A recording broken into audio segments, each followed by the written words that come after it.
अगर आपको कॉन्स्टिपेशन है या कॉन्स्टिपेशन पहले रह चुकी है तो इस वीडियो को जरूर देखें और एंड तक देखें। तो कॉन्स्टिपेशन एक्चुअली है क्या? कॉन्स्टिपेशन होता है कि अगर आपको हफ्ते में 3 या 3 से कम बार स्टूल पास हो तो उसको हम मेडिकली कॉन्स्टिपेशन डिफाइन करते हैं। लेकिन हम लोग as doctors have implemented other forms of constipation identifying patient के सिम्टम्स के बारे में। और दो सिम्टम्स जो आते हैं कि पेशेंट्स कंप्लेन करेंगे कि कॉन्स्टिपेशन के टाइम पे मींस कि उनको डेफिकेशन में प्रॉब्लम होती है, उनको स्टूल पास करने में स्ट्रेन करना पड़ता है बहुत ज्यादा, या फिर पेशेंट्स बोलते हैं कि स्टूल्स पास करने के बाद भी उनको इनकम्प्लीट सेंसेशन फील होती है। मींस उनको ये फील होता है कि उनका स्टूल प्रॉपरली क्लीन नहीं हुआ है, उनका पेट प्रॉपरली साफ नहीं हुआ है। अगर ये दो कंप्लेंट्स भी पेशेंट रिपोर्ट करते हैं तो हम उसको जनरली कॉमन पार्लेंस में कॉन्स्टिपेशन का नाम दे देते हैं। अब कॉन्स्टिपेशन के क्या कारण हैं? इस वीडियो की इजी करने के लिए मैंने कॉन्स्टिपेशन को medical and non medical causes में आइडेंटिफाई किया है। क्यों? क्योंकि मेडिकल कॉजेज मेडिकली एड्रेस किए जाते हैं, नॉन मेडिकल कॉजेज आप एड्रेस कर सकते हैं। तो मेडिकल कॉजेज होते हैं ट्यूमर या फिर कैंसरस ऑब्स्ट्रक्शन जो कि आपके लार्ज इंटेस्टाइन में आ सकती है, जिसकी वजह से स्टूल आगे पास नहीं कर पा रहा। कोई ऑब्स्ट्रक्शन हो वो एक कॉज हो सकता है। देन कोई नर्व या मसल डिसऑर्डर हो सकता है लार्ज इंटेस्टाइन का, गैस्ट्रोइंटेस्टिनल ट्रैक्ट का, जिसकी वजह से अगेन कॉन्स्टिपेशन हो सकती है। कुछ मेडिसिन ड्रग्स हो सकते हैं जिनकी वजह से कॉन्स्टिपेशन हो सकती है। हाइपोथायरॉयडिज्म में कॉन्स्टिपेशन बहुत कॉमन है। एंड देन डिप्रेशन में भी कॉन्स्टिपेशन इज वेरी कॉमन। इनको हम नहीं डिस्कस करेंगे, ये जस्ट आपकी अंडरस्टैंडिंग के लिए है। जो हम डिस्कस करेंगे वो है non medical causes of constipation, क्योंकि ये सबसे ज्यादा कॉमन है और इसके बारे में आप कुछ घर बैठे अभी और आज से ही इंप्लीमेंट कर सकते हैं। तो ये होते हैं non medical causes of constipation. Now इनके बारे में समझने से पहले हम अंडरस्टैंड करते हैं कि स्टूल फॉर्मेशन की प्रोसेस क्या होती है या फिजियोलॉजी क्या होती है और कॉन्स्टिपेशन कहां से आती है। होता क्या है, जब आप खाना खाते हैं तो वो माउथ से ईसोफेगस में, फिर स्टमक में जाता है, डाइजेस्ट होता है, फिर स्मॉल इंटेस्टाइन में जाता है और फाइनली वो लार्ज इंटेस्टाइन में जाता है। देन वहां से वो रेक्टम में, एनस में एंड फिर स्टूल के फॉर्म में बाहर चले जाता है। ना होता क्या है, लार्ज इंटेस्टाइन में जो खाना पास हुआ है डाइजेस्टेड फूड, उसमें से वाटर रीअब्सॉर्ब होता है बॉडी में। वो बॉडी में रीअब्सॉर्ब होता है। जब वाटर रीअब्सॉर्ब होता है तो स्टूल की कंसिस्टेंसी बनती है, स्टूल सॉलिडिफाई होता है। सॉफ्ट स्टूल्स लार्ज इंटेस्टाइन में बनते हैं। जब सॉफ्ट स्टूल्स बन जाते हैं तो इजीली डेफिकेट हो जाते हैं। That is the normal physiology of stool formation to be understood by you.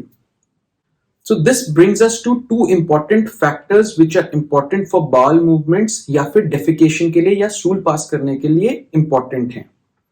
The first factor is कि वाटर रहना चाहिए। जो आपका स्टूल बन रहा है लार्ज इंटेस्टाइन में वो सॉलिड होना चाहिए लेकिन सॉफ्ट होना चाहिए। सॉफ्ट कैसे रहेगा? अगर उसमें वाटर कंटेंट मेंटेन रहेगा तो वो इजीली पास हो पाएगा ड्यूरिंग डेफिकेशन या स्टूल रिफ्लेक्स, वो इजीली पास आउट हो जाएगा। तो ये सबसे इंपॉर्टेंट फर्स्ट फैक्टर है कि ड्राई हार्ड नहीं होना चाहिए स्टूल।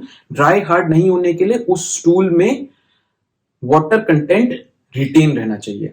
एंड सेकेंड होता है मस्कुलर मूवमेंट ऑफ द बाल होनी चाहिए कि आपकी बाल मूवमेंट्स हो प्रॉपरली ताकि डेफिकेशन इजीली हो जाए। नाउ कम्स द सॉल्यूशन या फिर ट्रीटमेंट। अगर आपको कॉन्स्टिपेशन है तो आप घर बैठे अभी क्या कर सकते हैं? आई विल डिस्कस, मैं से 3 चीजें बताऊंगा। अगर आप ये अभी से चालू कर देंगे तो आई कैन एश्योर, मैं एश्योरेंस दे सकता हूं कि आपकी अगर non medical cause of constipation है तो वो इमीडिएटली रिलीव हो जाएगी। तो सबसे पहला होता है फाइबर रिच डाइट।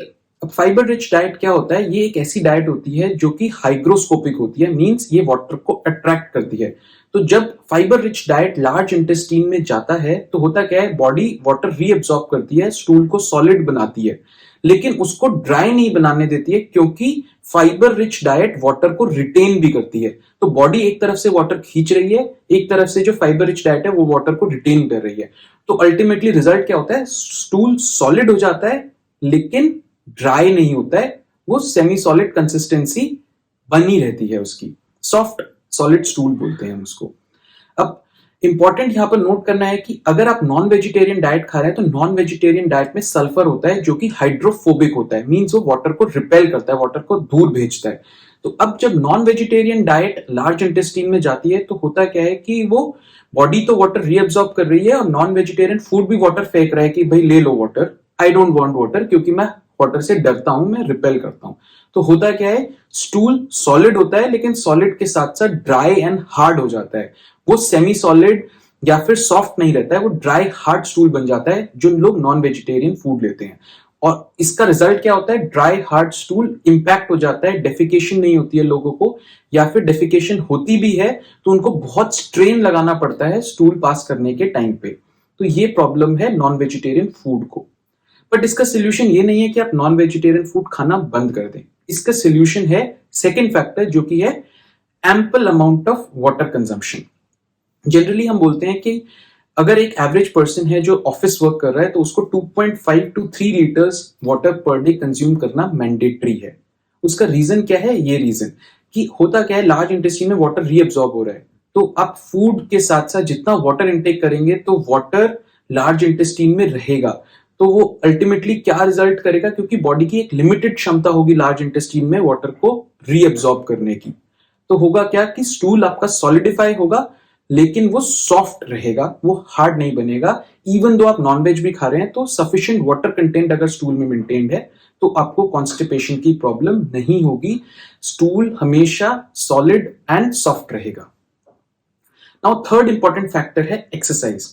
अब एक्सरसाइज एक्चुअली करता क्या है, स्टूल आपके लार्ज इंटेस्टाइन में बंद तो जाता है लेकिन वो आगे कैसे जाएगा, वो आगे जाएगा जब आपकी लार्ज इंटेस्टाइन में मोबिलिटी होगी, वो कॉन्ट्रैक्ट करेगी, रिलैक्स करेगी, वो मूवमेंट कॉज करेगी। वो मूवमेंट देखा गया है एनहांस होती है अगर आप रेगुलर एक्सरसाइज करते हैं तो आपकी बॉल मूवमेंट एनहांस होती है, जिसकी वजह से डेफिकेशन इजी हो जाती है एंड कॉन्स्टिपेशन जनरली नहीं होता है। क्योंकि अगर आप रेगुलरली डेली बेसिस पे अगर डेफिकेशन कर रहे हैं, स्टूल पास कर रहे हैं, तो स्टूल वहां पर नहीं रहेगा। क्योंकि अगर स्टूल वहां पर रहा बहुत दिनों तक, बॉल मूवमेंट नहीं हुई, तो वो वैसे भी ड्राई हो जाएगा एंड ड्राई स्टूल अगेन आपको स्ट्रेनिंग कॉज करेगा एंड कॉन्स्टिपेशन का एक विशियस सर्कल चालू कर देगा। तो फ्रेंड्स, ये मेरी तरफ से आपके लिए एडवाइस थी कि non medical causes of constipation को आप इमीडिएटली कैसे एड्रेस कर सकते हैं एंड आप इसको अभी से इंप्लीमेंट करिए एंड अपने डे टू डे एक्टिविटी में रिजल्ट्स ऑब्जर्व करिए एंड प्लीज कमेंट बॉक्स में लिखिए कि आपके रिजल्ट्स क्या रहे हैं after consuming fibre in diet, more amount of water and exercising, and has your constipation been relieved? So if you enjoyed my video, please like, share and subscribe, and don't forget to watch my next video. Thank you and धन्यवाद।